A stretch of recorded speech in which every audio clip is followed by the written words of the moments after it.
This is Let's Talk Business with your hosts, Marc Ebinger and Heather Boehme. Now, here's Marc. Welcome to Let's Talk Business, a show that highlights and promotes entrepreneurs to learn more about their vision, goals, and marketing strategy. Coming up on the show today, we're going to talk about building a team of loan officers in a difficult real estate market. In studio with us today is Merrily Brown, and owner of Mpire Financial. Merrily, welcome to the show. Hi, Marc. Thank you for having me. Excited to have you as well. I'm your host, Marc Ebinger, the owner of Kruka's Virtual Staffing, a company that specializes in hiring virtual assistants from outside the United States. And I'm your co-host, Heather Boehme, a certified business trainer and coach that specializes in giving business owners clarity and insight that lets them take confident action today. A quick reminder to follow the Let's Talk Business podcast on all the major podcast platforms and social media where you can catch video versions of the show. You can get to everything easily from our website at satalkradio.com. If you're going to be in the San Antonio area on Thursday, May 16, 2024, be sure to join us at the next Let's Talk Business Mega Business Mixer. And I had to throw that word mega in there because it's so big, right? We're expecting 150 local business owners and entrepreneurs on site to mix, mingle, and connect with each other to do more business. You can get all the info on our website at satalkradio.com. I actually finished up the video trailer for that as well. And I didn't get a quote from you yet. You didn't, because I got the text as I was going out of town with my family, so I need to get one for you. Actually, I mean, in here where I say, well, what did you think? Because you had talked a little bit about it with somebody before, but I didn't get a good quote. So let me just ask you now, what? So you were obviously at the event. I know you did a lot of connections and so forth, but what did you get out of the event? What did you enjoy? Well, I thought it was nice that we did know quite a few of the people. It was not like walking into a group of strangers. So I was able to connect some people that I knew who hadn't met each other, like strategically, unlike just, hey, this is da-da-da-da. Because that's the thing about mixers is you can go, and when you're going to a new one, it's a 50-50 shot. Is this going to be a good experience or kind of a waste of time? You just really don't know who you're going to end up with, who's going to be there. But going to an event where you know at least the people hosting it, so instead of just in the masses, they can strategically introduce you to people that they know align with your interests, your business. So hopefully the people I connected made use of that, but I felt good to be able to connect them in a way that I knew would help their business. What else did you like about the event? Well, it was busy, which was good. It's never good to show up and only have 10 people. So there was a lot of new people I was able to meet too, since we have a bunch of co-hosts inviting people. But yeah, it was a fun night, easy, no tension or anything like that. Did you get into the margaritas like I did? I had a margarita at the beginning of it, but you know, I'm not looking to get sloshed in a mixer. So no, me neither, but I enjoyed taking it mine. light. They were good, though. They were delicious margaritas. So that's the thing. We didn't run out of drinks either. That's a big deal. Well, they ran out of some kind of alcohol, and the margarita ran out. So I'm going to double the amount of margarita stuff. Because, look, we're using, like, the bigger cups, right? We're using the little 4-ounce cups, right? Which is what everybody thinks I should do. And I'm like, we got to have at least 8 ounces, maybe 12 ounces. But I like having good-sized cups, you know what I mean? And just have everybody take a shot as they walk in, you know, loosen up. Just there we go. That's what makes our mixers stand out. I think we're going to do a red carpet for the next one, too, when everybody's coming in. You know what I mean? We'll have the photographer there, and then we'll have the host of the show will be kind of there to mix and mingle there, welcome people as they're coming in. Lots of photographs, lots of fun, some good food as well. And it's nice getting to know the people that you see in a networking, because we network a lot and see a lot of people on a very, like, daytime professional basis. So it's a little looser in the evening when you're having a drink, you're doing a photo booth, and you can connect more on like the friendship level. For me, I've got young kids, so I don't go out in the evenings very much with anybody, even my personal friends, because it's hard when you're a young parent. So it was just nice to get to hang out with all the people that I work with on a regular basis. Are you going to the BPSA mixers? I am going to go to the BPSA mixer in a couple weeks. I was going to go to your house and pick you up and take you if you were like not going to go. I just have to plan a few weeks in advance. There you go. You know, so this BPSA mixer, it's on my calendar already. It's the 21st or 22nd. But yeah, I just have to. It's got to be strategically planned because bedtime is at 7:30. So my goal is to have all of the co-hosts of the show, all the hosts of the show are going to be at this BPSA mixer, and all of us are inviting people so we can just like kind of take over the BPSA mixer a little Well, bit. and I've got something I want to talk to you about that I'm going to be teasing here in the future. So nice. we'll have to connect offline before I start shouting it out to the world. Cool. I love mixers. You know, so, and I know we haven't got into Merrily yet, but We're just chatting Okay. now. she's like, I'm just here watching. No, you I was guys talk." excited. You had me at red carpet. Oh so- yeah, right? Yeah. It was so much fun. But so, you know, we had talked about like I should do some kind of teach. I need to get in front of more people. And I just love the mixer so much. It's like, I want to do more of that, but figure out how to make sure that it's my clientele. It's folks that, hey, you know, they're ready for VA staffing, or at least they're thinking about it or something. Would be good for me to be able to get into. So that's where I'd like to explore when we have our next. She's Yeah. one of my business coaches as well. Talk about it on Friday. Yes, ma'am. My non-existent pen that I didn't bring. She gives me homework and all kinds of stuff. It's crazy. That's great. All right, so yeah, great. The mixer is fantastic, and I think that if somebody's going to invest an hour of driving and 2 hours in a mixer and $10, which is not a lot, right? It's not the money that. And all, by the way, I mean, you'd 100%. spend $10 at a bar mixer usually, Oh and my our gosh. drinks are free. Drinks are so- $12 to $15, and I buy 2 of those while I'm there. So there's $30 out the door, Yeah. plus 10 at the door. Here, the drinks are included. Again, I like to make stuff I would want to go to. It's basically just a fun night out. Get a babysitter. Yep.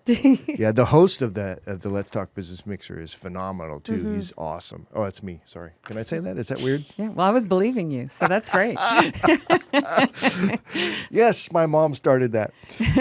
All right, so Merrily, I don't remember how we got connected, but I love what you have achieved in a difficult real estate market. You know, it's not impossible, right? Obstacles always lead to opportunities. You know what I mean? Sometimes we just have to rethink what we're doing. But I love what you've done. So let's start with a little bit of your background. Give me like 90 seconds of how you kind of got where you were at and how you ended up where you are now at Mpire. Well, I accidentally fell into the mortgage business. I had my own marketing company. Back when AOL was getting started, I was Wow. I know, a long You're time dating ago. yourself. I know, it sounds like 100 years ago because does, right? I know most people are like, well, you weren't born yet, but I was my specialty was book and author promotion, and so I was involved with a lot of authors in San Antonio and across the nation doing book and author promotion. Well, when they started doing ebooks and different promotions and stuff like that, I kind of branched out in my marketing business, but I was doing internet marketing, website design, that kind of thing. And I just got so tired of following all the technology changes that went on in web design and internet marketing that I jumped into mortgages. Well, guess what? Mortgages and the real estate market is a bigger roller coaster than anything in the internet. And so, but I jumped in with both feet. At a later age. I was 50 years old when I got into the industry, and I really got into the industry because I thought, well, here I am marketing all these other people and basically making less than minimum wage, or so it felt.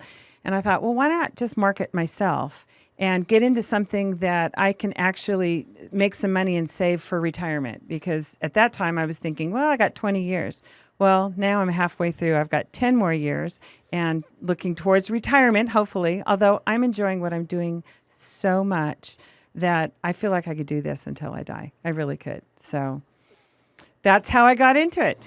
Jumped into the mortgage industry and real estate. So you had kind of a meteoric rise too. You went from 0 to, what was it, 16 loans in the span of a year? So last year, I mean, when things started kind of going rough this last time, because, you know, it is a roller coaster ride, I was working at a great company local here in San Antonio at a retail division of a company. And it was getting to the point where I was losing a lot of business because I just couldn't compete with the rates. And so I decided, at the help of a coach, because I was getting coached, professional coaching, to go into the broker market where I could be competitive on rates and products because I was very limited on products. So I made a shift into becoming a broker, a mortgage broker. And from there, I started out with last January closing 0 loans, big goose egg. And I went from 0 loans to this January closing 16 and going through a process with the help of coaching, with the help of a lot of different things. And I also had, 0 loan officers on my team. But I really wanted to be able to have my own assistant, my own processor, and the way I needed to do that was build a team underneath me. I didn't really want to do that, but in order to have the best operations team, I had to bring other loan officers in so that we could share that operations team. So that's what I thought, okay, I guess this is what I'm going to be able to do, because I couldn't afford my own operations team closing no loans. So I started bringing in, people would come to me and say, hey, I want to do what you're doing, because all of a sudden I was going from 0 and steadily increasing, started speaking at events because they wanted to see how is it that you're doubling each month in your business to get to where you're at right now. So they started inviting me to podcasts, started inviting me to speak at different events. In January, I spoke at a big national called Mortgage Con at Universal Studios. So that was probably the biggest event that I've ever been at. Had a red carpet. So when you said red carpet, I'm like, yeah, I love red carpet. It was fun. So it's kind of from humble beginnings into 1 year, I now have 22 loan officers. And I had one of the highest months that I'd closed since COVID. COVID was a good year if you were in the mortgage business. And so it's just kind of, it's not really an overnight success, but it feels like it's overnight. What do they say? It takes 10 years to get to an overnight success. Yeah. Right. For sure. But there's a lot to unpack there. But I think the thing that struck me is you started seeing results, but then you start getting invited to speak, which means they had to hear about you from somewhere, which I think goes back to your marketing of yourself. So what was your plan of attack when it came to marketing yourself? Because I feel like a lot of business owners out there, they do quietly produce, but they don't market themselves, so nobody knows that they're doing it. Well, you mentioned earlier the secret, and the secret is networking. Definitely networking. And it's the right type of networking, depending on where you're going to go. You can go and network, at a nursing home. And not that that's bad. I mean, if you're looking at reverse mortgages, that may be the place to go, but I don't do that. So, but it's where you network and the right type of people and people who are like-minded and like-hearted. I got in with a coaching group. The coaching group started giving me avenues to be able to market myself. Although I can't say that I really was going out with the purpose of marketing myself. My goal was to connect with people who were like-minded and like-hearted. And because I was connecting that way, that's where the tremendous growth started happening. I love networking, and I've kind of taken it to a whole new level myself. It's pretty much a 10x networking just since December, because I figured out a different strategy on how to do it. Yeah. But getting in front of the right people and connecting with those like-minded people, that's even like-minded people is not only people that you can be around. There's an oil and water sometimes, right? People just a little off, you don't necessarily gel, but also industry-wise, what's a good, surrounding yourself with people that can be good referral sources. You can help them, they can help you, that kind of stuff. When you walk into a networking environment like that, and all you're doing is passing out business cards. It's okay, it's a podcast. But you're passing out business cards because you're trying to tell everybody who you are. Mm-hmm.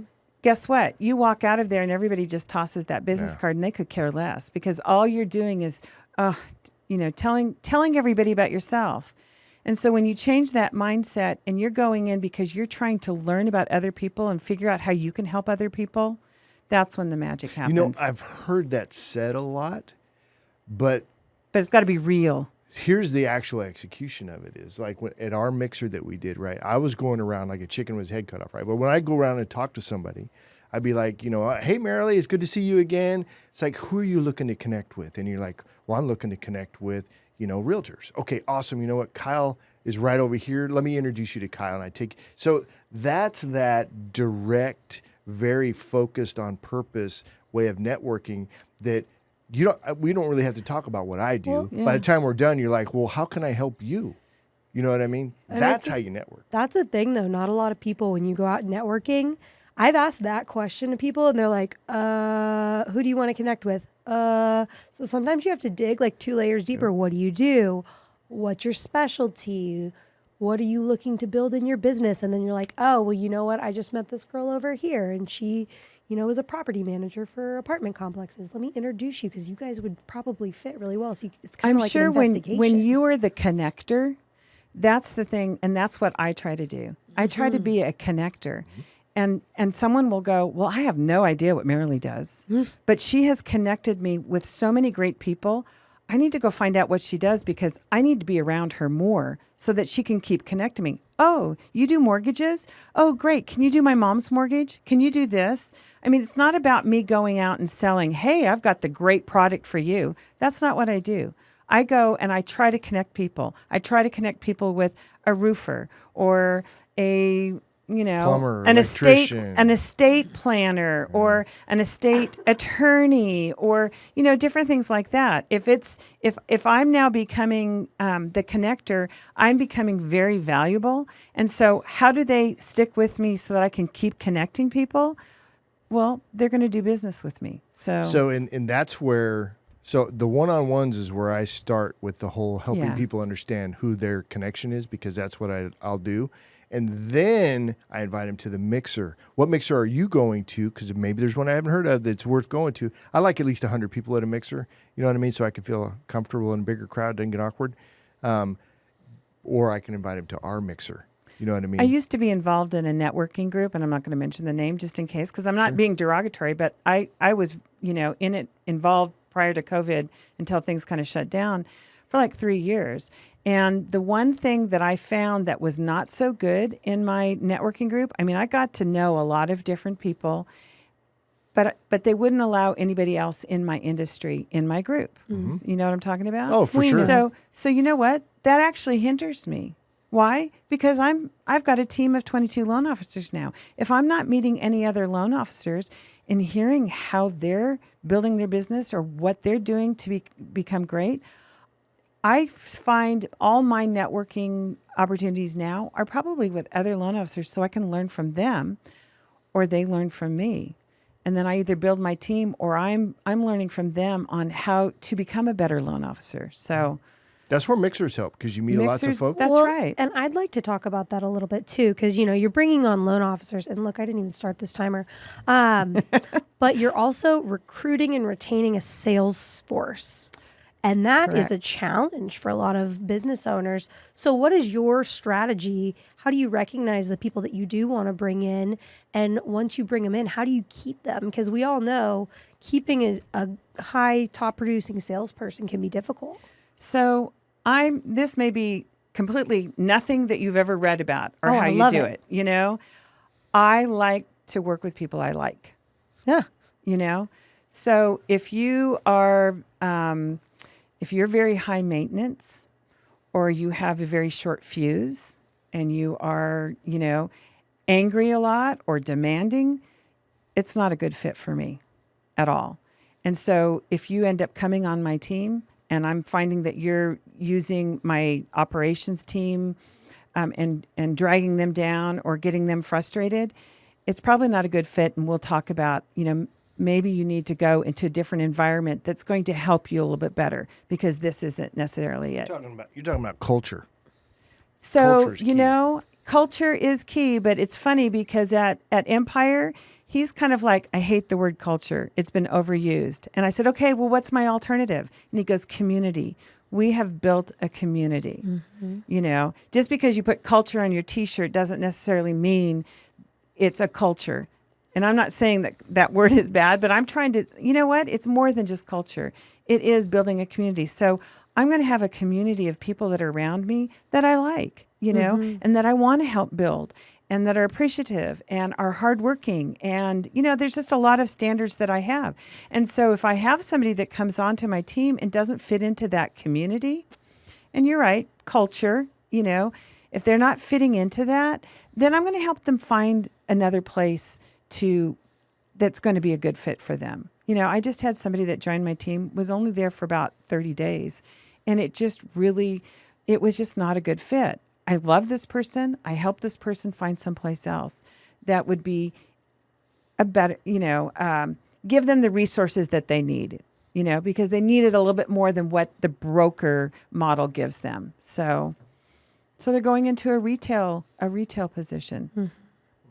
So let's talk about how operationally how your business works as far as bringing on new folks. So I don't bring on new people. So people are going to say, "Oh, I want to be a loan officer. Can I come join your team?" That takes so much, and I'm not the best person to teach you how to do this business. I'm not. But what I do is I will bring people on as a business development rep. So I have 2 people right now that wanted to get into the loan officer business, and so we call it fast track to LO. Loan officer. And so they've come on as business development reps. They don't have to get their license yet, although one of them has gotten their LO license. And so now you have the sales or you don't. They have the sales, so I'm helping them, guide them into doing the sales, bringing in business. I'm the loan officer. I'm taking it from when you bring that client to me, I'm taking it all the way to the finish line to when we close on that transaction. And you're learning, and you have to do this for a whole year. You're going to learn, not in a fast way, but a slow way, because you're going through all these, all the processes and everything to get us to the closing. And so, like my business development rep, he's in Houston. We meet virtually. Great guy. He's already got his loan officer license. He's got his first deal in the door. It took him 3 months to get his first deal in the door. He's got his first deal in the door, and he's learning as he goes through it. So that our goal is by the time he finishes next summer, he'll probably be ready to go full-time as a loan officer. So you do bring on people that are new to the loan officer world? If I see they already have the sales fit, yes. Yeah. So that's the I'm thing, picky. though. I'm picky. The sales fit. Tell everybody a little bit more about what that looks like, because I run into a lot where sales as a talent and sales as a skill, people have very different ideas. People think sales is just something you're either good at or you're not. They don't see it as a skill set. Well, it used to be I hated to go to a used car lot. You remember? And there was that aggressive salesman that would come up and not let you leave without giving your driver's license or giving all this information. And to me, that is the worst type of sales ever. I don't want to be sold to. I don't sell like that. What I do is I build relationships. So if I see somebody who's very good at building relationship, I know that if you can build relationship, you are going to be good in this position. And I don't know why sales has kind of a bad connotation for me, probably because all those years of buying used cars, right? And don't get me wrong, I have some great friends who are used car salesmen, and they don't do it that way, But if you've got the personality to be able to build relationship, that's what I'm in. I'm in relationship building mode. I'm going to build relationship. When I go to a mixer, like this mixer sounds wonderful. I'm not going to go there to try I want to try to come out with some relationship building that I've gone there. I want to find out about people. I want to build a relationship. So my 2 business development reps that I have, that I didn't have a year ago, but I do have them now. One is a part-time Methodist minister here in town. And he loves being a pastor, but it's not paying the bills. But he's very good at relationship, obviously, since he's a pastor. And so this is a great avenue for him to kind of learn the business, build relationship. He already obviously is better at building relationships than me if he's in the ministry. And he's just a natural. He is picking up business and sending in clients and doing great. My business development rep is a school teacher. He teaches PE, elementary PE in the Houston area. And he is building, relationship with kindergartners, but sometimes they're easier than other people that are out there. They can be harder than other people too. But he's got relationships with all these teachers and teachers that are going into the real estate business. And he's got his first loan in the pipeline. He's got realtors that he's working with. He's on Instagram, TikTok. He's doing all these videos. He is going to surpass me. He's already doing greater things than I am. And I'm so excited because that just thrills me. That just absolutely thrills me. So I think out of that, it's like there's an affinity, and they like the sales side of it. And there's some talent there, but then also, as in anything, we can always develop the skills. We may have a talent for something, doesn't mean we necessarily have the skills. Well, that's the thing. I always told people when I was a real estate agent, it's not about the loan company you choose, it's about the loan officer you choose. Because there's a big difference in getting a deal done between a loan officer who's not willing to look creatively at a deal or who doesn't know all the options out there, and an LO that does. I've saved a lot of deals because I only worked with loan officers that I knew the ins and outs. I didn't know it, but they When did. you can have a relationship with your loan officer and know that loan officer is going to do everything in their power to make it a smooth process. Sometimes it gets sticky. Sometimes there's problems. So if you have a loan officer that just says, "Oh yeah, forget it. We can't do this loan. We're going to have to deny it." That's not somebody I want on my team. I want a problem solver. I want somebody who can think outside the box. I mean, I've had to do that, a couple times recently where somebody all of a sudden was short funds, but they had, some land that they inherited. I said, well, let's go take money. Let's go get some money out of that equity. And that way you'll have funds to close. So boom, we did that. We were able to close the loan. I was able to think outside the box. And that's, I think, the thing about high level sales is it's no longer really sales, it's problem solving. Exactly. If you are able to solve someone's problem with your product or service, then that's the sale right there. And that's relational selling versus transactional selling. I like it. I love puzzles. I like trying to figure out puzzles. And I think that's why I like the loan business so much is I could spend my whole day just going and figuring out difficult things and playing Tetris and getting all the pieces in the right place. I could do that. I'm good at that. I didn't want the reputation of being, the problem solver.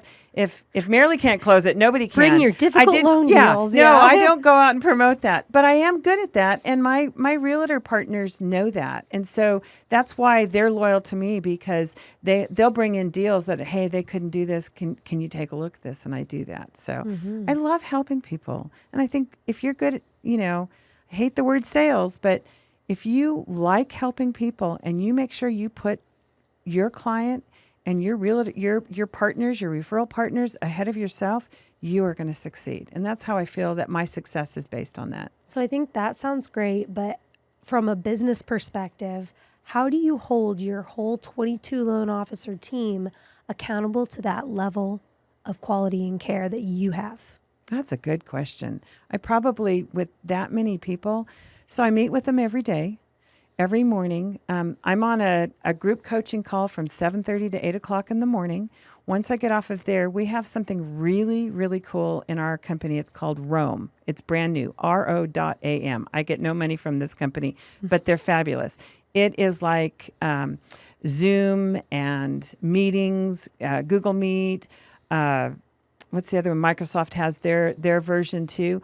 All piled into one thing. And it's like a virtual office building. And you can see who's in the office or whoever. So I have my own floor at Mpire, and it's called the Beach Club. I love water. I love the lakes. I love the beach. So I called it the Beach Club. My meeting room, I have 3 meeting rooms. One is called the Hot Tub. So it's kind of funny. I'm probably going to get in trouble one of these days. Going to say, hey, meet me in the hot tub at 8 o'clock, right? So anyway, that said, because my loan officers are all over the country, they're not just in my office with me. I have nobody in my office with me. We meet virtually from 8 to 9 o'clock every morning where they can come in and I'm mentoring them with difficult loan products or if they're trying to figure out how to get more deals or they're trying to solve any kind of issue. So I'm available to them first thing in the morning, 8 to 9 o'clock. We go through that. After that, I'm working on my own business from 9 to 11 doing my outbound marketing calls or with my partners, my referral partners, building relationship over the phone, basically. I also meet with them once a week in the afternoon, Monday afternoons, where I bring in different my account reps to be able to teach products on, hey, here's a bank statement loan, here's a renovation loan, my favorite lately is the DSCR loan, where you don't have to have any income in order to qualify on a property. Favorite product. That's probably 14 out of my 16 loans in January that I closed are DSCR-based loans. So I bring that in, I'm teaching them. So they know that they have access to me every morning. If there's an emergency or a fire later on in the afternoon, they can see that I'm in my office and they can come and grab me. But we usually get everything taken care of first thing in the morning and they have access. every single one of my loan officers that are on my team right now said, I've never been in an environment like this. I've never had somebody that has held my hand, taught me, shown me, executed, helped me execute the products like you have. So I think that's probably why I'm, have the most loan officers in our company in my team. Matter of fact, they just promoted me to being and I don't even have a title yet, but it's like the captain of the sales managers. And so that's going to be announced, probably shortly, that they want me to teach the other sales managers at Mpire on how to be a good sales manager. Sounds like a VP of sales. Yep. Yeah. VP Well, position. we're one of these that, these are young guys, right? They don't like all those VP of this and chief that, Okay. When I went to go speak at Universal Studios at this convention, I said, well, I need a title to tell these people. Yeah. And so, I did AI and try and figure out what my title. I go, well, how about Chief Growth Officer? Can I do that since I'm growing so fast? And they go, yes, for now, but we want to have something, a little bit cooler for you that's more young and hip. Because these are young guys that have started this company that are taking it places that I'm excited to watch and grow with. So what happens, though, the accountability side? So you got the support side, but to Heather's questions, the accountability side. What do you do there so when it comes they're to accountable to themselves. quality and numbers? Well, these are entrepreneurs. No goals? Well, we do goal setting, and we have a coach. The coach that coached me for the last year, I bring him in, and I've offered coaching. I'm paying him to coach my people. So he is now coaching, and he's doing that. Okay, how many loans do you want to close? How are we going to get there? How many leads do you need to have? And he's doing all that. Yeah, and so I'm not, I'm not good at that. I didn't want to be a manager. I'm not good at that. I can tell you what I do and how I do it and how I've gotten where I'm at. Just if you want to replicate what I do, great. If you need coaching, I now bring in Coach Rick, and Coach Rick does the coaching for them. So, and not many places will offer real mortgage coaching to their team, but I do. So, and he's out of Ohio, so he's virtual too. So, I love it. That's how I run my entire company, is virtually. Yes, you do. Works. Yes, you do. Yeah. And in fact, I have an operations officer now out of the Philippines, and she is actually the one. She's been with me over a year. She runs operations, so she's handling these meetings. Yeah, And then I just come once a week for the meeting, so I'm a human face Yeah. to what's going on. So Yeah, it works great, doesn't it? It does work great, and the world is a talent pool, right? I mean, you can go anywhere in the country and find, or in the world, and find, great talent and bring them into your sphere. So we have that at Mpire as well. I mean, just so we have virtual assistants on demand, which is kind of rare in the industry. A lot of times you go, and hire a virtual assistant, and you have to guarantee like 20 hours per week or whatever. Well, we don't have that. They started this so that you can, we have our virtual assistants, but anybody in the company can put in a request and have 2 hours a day or 1 hour a day or 4 hours a week. And that has worked out really well on attracting people to come to the company, because they say, well, I need a virtual assistant to make these calls for me, once a week. And so I love the concept of virtual assistant. And I think more people are starting to jump on that bandwagon and use it because it's very effective. Oh my gosh, yeah, especially for tasks you don't want to have to do. That's right. That's where I started, was let me fill that out. What kind of, so they're making calls, but what are these folks doing, the VAs? So I ended up having my VA call and set appointments for me, and they were so good at it that I stopped having them do that because it was filling up my calendar. And I'm like, oh my gosh, I can't handle, I should have said, okay, I only want to have 3 appointments per day. All of a sudden I look on my calendar and I've got 10 people I'm meeting with in the afternoon, and it was killing me. I tried to do that. Some of them were in person. Most of them were Zoom calls. But that's what I was using my VA for. Is that cold calling appointment setting or warm calling? So it was cold calling, and I just don't really like the cold calling aspect. So I halted it so that I could start doing warm, have the warm leads and have them set up for people, that already know me, kind of thing. So yeah. And what was the quality of the appointments being set for you? So, only half made the appointments. Yeah. And so then that out was of kind of a struggle. What was did they understand why they were there and it was crystal clear? Yeah, I think so. Well, Good fit? usually once they set the appointment, then I would call and follow up and have a phone introduction. So I was following up whatever that they were doing. So. Okay. Yeah, cold calling is... it's a hard one. It is a is. hard one. And who likes it, Nobody, well, some people. Some people are good. Name at it. They're just one. machine. Name one person. I'm sure there is a crazy person out there who likes cold calling. There probably is. Well, if there's is. enough Thrive money on in that. it, if the reward, if the If the is reward there, is great, yes. then go for it. Yeah. Yeah. It's So- there. One last question, because I know we're running a little low on time, but where do you see this going? Like Retirement. I want to long-term? retire. I want to own an island somewhere out. No, I'm kidding. I don't. Because I didn't see that I was going to be where I'm at right now, it's like all of a sudden I have to set new goals. And I surpassed the goals that I had when I first started a year ago. So it's kind of a new experience for me. And that's something I'm working with my coach right now. I love coaching. Everybody should have a coach. You hear that, Absolutely. folks? No, I'm kidding. Everybody should have a VA and everybody should have a coach. And I'm not just saying that because I didn't know that about you guys, but I have that. And so that's something I'm working on right now. Because I've invested in this company, the goal is with this company, they said, well, they're going to, double my money in the end of 2 years. And I said, wow, this is cool. Well, now I'm working at, I think a good goal is to triple my money in 2 years. And so I'm helping the company grow on a national level. And so that's kind of where I'm going. I don't think I can handle more than 22 loan officers right now, unless, I have somebody that I have my eye on that will come in and kind of be I can't say that word. I'm going to mess it up. Intermediary? Yes, there you go. Thanks. Between me and my team and help my team. I now have them coach, so I don't have to do the accountability with those people.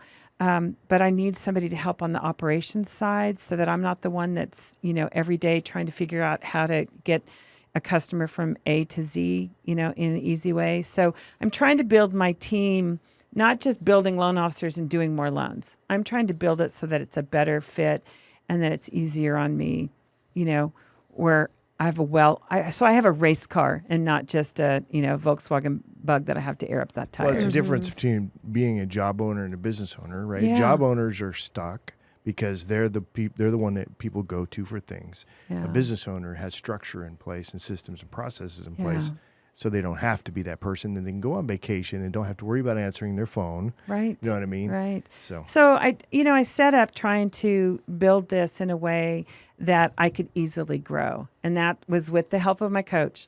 I'm not that smart. I couldn't do it on my own, but coaching really did help me get there. So now I'm able to scale it. And so now, I'm interviewing another processor. I'm interviewing an operations manager for my team so that I can scale it because I'm kind of at the max, but I want to hire ahead. And so, if I get another loan officer who's a big producer, it's going to stretch my team, too thin. So I'm going to put that into place. It's sort of like the build it and they will come.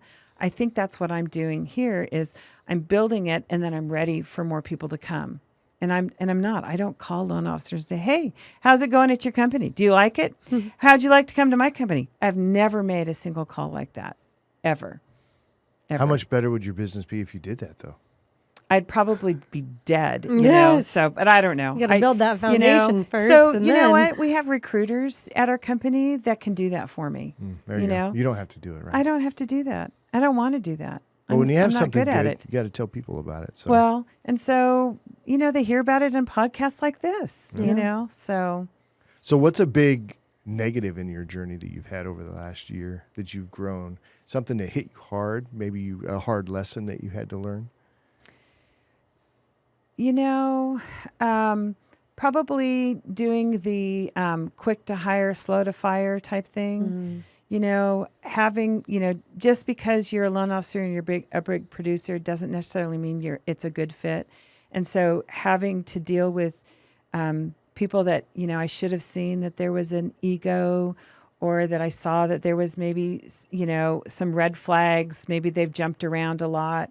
I probably should have been a little bit pickier on where I was at and be a little bit quicker to let go and help move. And I think that's where I've learned now. And now I'm in a good shape because I've done that. But I think that was probably really tough. And people will struggle with the fear of the firing side of it, right? And you've had to go through that, right? And I'm sensing that certainly. So I hate confrontation. Yeah. I am not. I mean, you can ask my 2 ex-husbands. I hate confrontation. So I like to be funny. You didn't laugh very loud, did you? Yeah, you must be an I was ex-husband to laughing somebody. inside. Actually, I've been married 35 years to the same woman. Oh, there you go. That's awesome. I love that. It's a success story. I've been married 35 if you add them all up. So no. I know policemen like that. Yeah. Oh, really? Well, I'm a retired cop. So I know Oh, policemen there you like go. that. That's Yeah. right. That's right. No, I think I'm just not good at confrontation. I'm not good at go. I'm not good at people telling me why they don't like me. I think that's probably what it is. I don't mind hearing people vent and trying to work out solutions when it's venting on somebody else. But if they're venting at me, I just, and that's my weakness. I don't do that very well. So I'm putting things in place, and I have, my coach that's taken a bigger role in my business now that will come in and be in a difficult meeting and help with that. Because I'm not good at it. And I know that. And I'm 61 years old. And I don't know if I'm going to learn that or not. Probably not. So I put people in place to help me get through and maneuver that. Operations manager. So that's what I have in place now. Not that I don't have a problem with dealing with it. I'd rather not. I'm more of a people pleaser. Yeah. But me too. some people have to be fired. They have to be let go, right? Or redirected or whatever. Yeah. But I have somebody in place to do that for me at that level. Paperwork, notifications, conversations, the whole deal. And so I don't have to really deal with it, but I still make the big decision on yes or no. When I started in my coaching 2 years ago, one of the things it was like write out a list of everything you do, everything. And so and that was before I had assistants and whatever, but this was like my first coaching session. So I wrote down every single thing that I did. And then it was like, okay, now circle the things that you enjoy or you're best at, but only circle like 5, Okay, so I did that. Now, highlight those things that you hate doing that you could have somebody else do. So I did that. And so all those things I looked at and I go, you mean I don't have to do this? I could have somebody else do that? Okay, now when you're hiring somebody, find somebody that's good at those things that you don't like to do. So I did that 2 years ago, started building my team, got a loan officer assistant, got a processor, I've got a coach now that's kind of helping me with my team.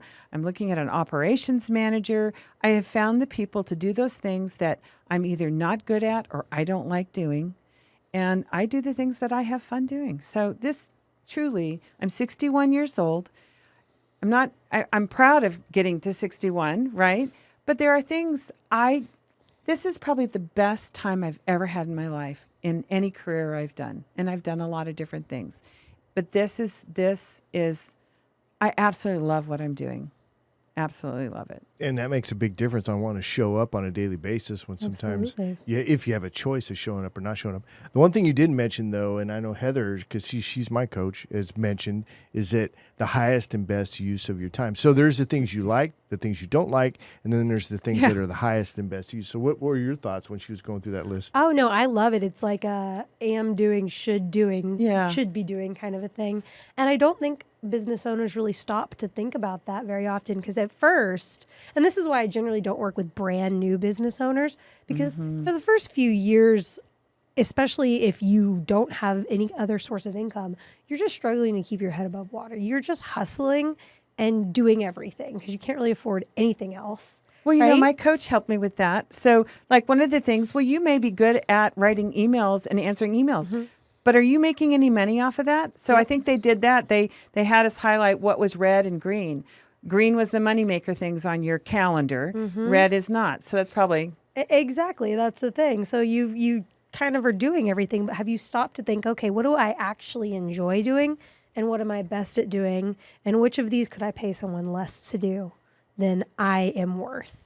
And I do that dollar per hour calculations. Like, Yeah. what is your dollar per hour? If you were just doing your highest and best use, and what are you doing, like answering email or fielding customer service calls? Could those be handled, at least temporary, so that you can be doing your highest and best use strategically and time on task? It's the whole, I mean, there's a lot of different angles to come at it, but how often do you stop and actually look at it without someone forcing you to? And that's the thing about coaching and accountability. It's not that you're not smart enough to figure this out. Logically, it makes sense. But do you actually do it? Because these are the things, they're not dollar productive technically to stop and analyze your business and your activity short term. And they can get kicked the can down the road. All of a sudden, it's been 6 months. Nothing's changed because you haven't stopped to analyze what it is that you should be doing. And if you're not doing it on your own, that's when it's time to call in the cavalry. And it's like, all right, you're paying me to force you to stop and clear out all the crazy whirlwind going on and really look at what is your highest and best use. So what is the highest and best use of your time? Well, I think what moves the needle the most is when I'm probably going and speaking to large groups probably once a month now. And so like in January, I was at Universal Studios for a big event. At the end of this month, I'm going to Tampa, Clearwater Beach, to talk to a mastermind group. And they're, we're talking about AI. And so I'm super excited about going there because I always pick up, new relationships and new loan officers that come over and join me on my team. So, in March, I've got another one. I'm going up to Detroit to go speak at a huge event in front of, I think we got like 200 realtors that are coming up to, from all over the nation to come speak at this event. So, so I've got, I had January, I have February, I've got March, now I'm looking at where am I going to go in April, And do you reach out to them or they invite you? They have reached out to me, believe it or not, When I was 40, I would have loved to have had that. Nobody invited me to come speak anywhere, except maybe at the PTA, and they made me pay, so... But now it's kind of nice. It's nice. And I think it's because of my silver hair. They think, oh, you must know a lot. Let's have you come speak, so... Well, you're on the winning track, I guess. Well, it's working. It's working. So, well, Merrily, if people want to get in touch with you, how do they do that? So my website is merrillybrown.com. MERRILY Brown, like the color.com. Awesome. And are you on LinkedIn as well? I'm everywhere. I'm even on TikTok now. So you can just Google Merrily Brown. I'm on TikTok, LinkedIn, Instagram, Facebook. I think AOL kicked me off a couple of years ago because I don't think they're anymore. Are you doing Twitter? I'm on Twitter. Oh, I am on Twitter. X now, guys. Yeah. All right, great. Well, no AOL, no Twitter what was the other one? anymore, What was even. the other one after AOL? It was MySpace? MySpace. Yeah. MySpace. I remember Earthlink, and as far Yeah. as what was the one?